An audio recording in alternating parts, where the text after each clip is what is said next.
Hello, my name is Justine and I'm the CEO and founder of Mumsnet and Grandsnet.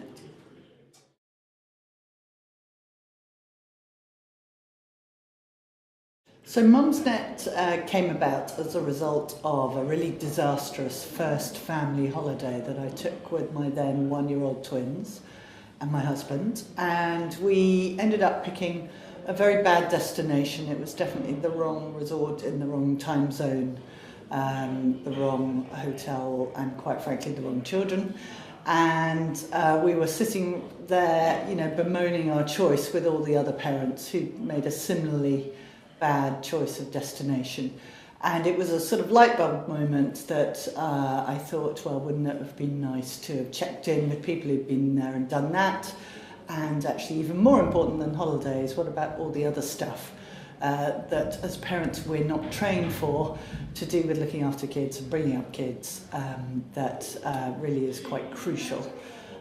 So it was really a simple idea to be able to tap into wisdom, swap ideas, and there was this thing called the internet which allowed you to connect with people as far away as the other side of the world. So that's really where it all started.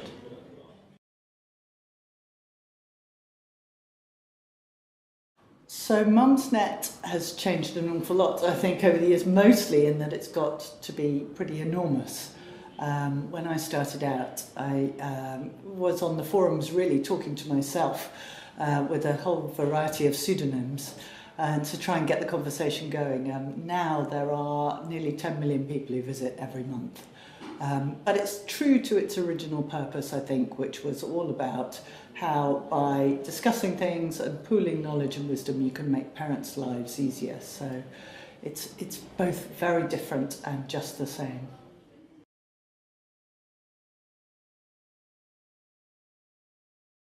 I think there are some real challenges for parents that weren't really quite so much there when I first started 17 odd years ago, particularly around digital lifestyles, use of technology, mobile phones, how much they intrude on lives, whether it's a good or a bad thing.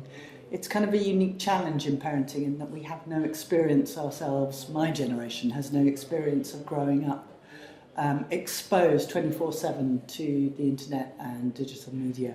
So we don't really know how much is too much, or whether in fact there is too much. Is playing Minecraft for 8 hours just a good or a bad thing? Is it just like Lego? Maybe it's a good thing. We don't really know, but we're generally the guinea pig generation here. And I think that's a challenge. It's a challenge not to have any bearings. You go out when you're 15, you try alcohol, you maybe get drunk. You know that doesn't necessarily mean you're going to be an alcoholic. You have that to reference, but you don't have that, or a lot of parents don't have that with this generation. We're just learning on the job, so it's a bit scary.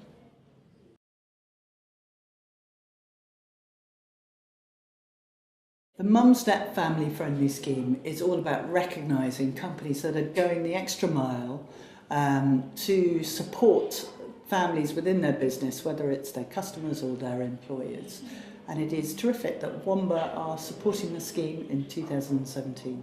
Mumsnet really was founded a little bit on the idea that there are a lot of people who wanted to put their family first and work second.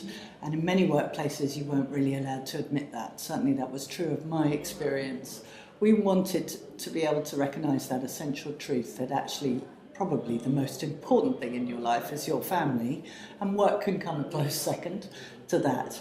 And that firms that recognise that challenge are more likely to retain staff, they're more likely to flourish, and if they recognise their customers' challenges in that area, they're more likely to thrive as well. So there were some companies that were doing it really well. Not all their employees knew about it. Some of their policies were brilliant, but they were kind of hidden under a stone. So we wanted to make all those firms that believe in this stuff to be really out and proud about it, so they could perhaps change the culture, allow people to take advantage and make everyone's life a bit easier, particularly parents.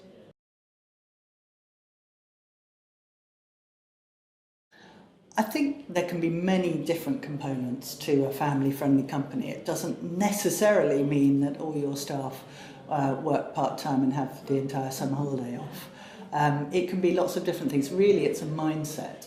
It's a mindset about listening and engaging with your employees about what they want. One of the truisms that we've found since we started is that actually it probably works best in companies that don't just think about families but think about the needs of all their employees. So whether it's the single young people who want time off for sabbaticals, or it's people who want time off to pursue their caring responsibilities or other aims that they have. It works best when you really apply it to everyone. It's not just a siloed group. So the main characteristic, I think, is a company that has this front and centre of their minds, that actually that happy employees, better employees, and taking account of individual circumstances can help you retain great staff and look after your customers better.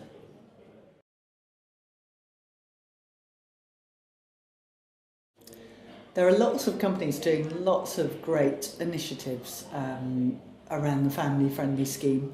Two of the ones who've won awards with us this year are Unilever, who've introduced 37 weeks paternity leave on full pay, which is pretty amazing, and HSBC, that have got a 50-50 target of senior women and men in their organisation. So they're trying to get their gender balance 50-50, which amongst their senior staff, which is also a great target.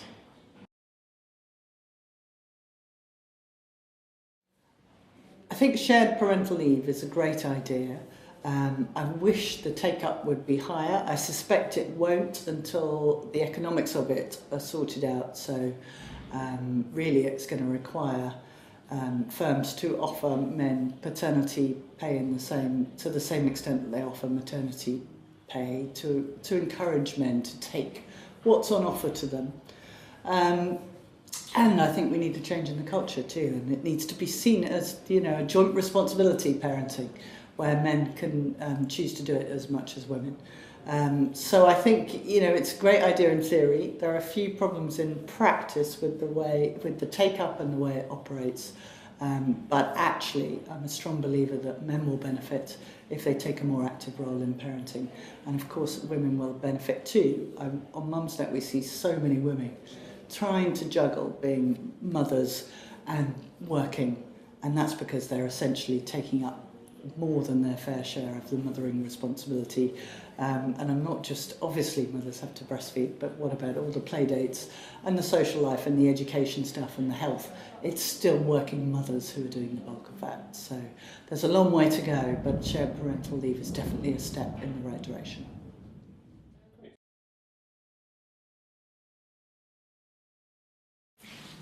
I wish I knew, actually, how you struck the right balance between being an entrepreneur and a parent.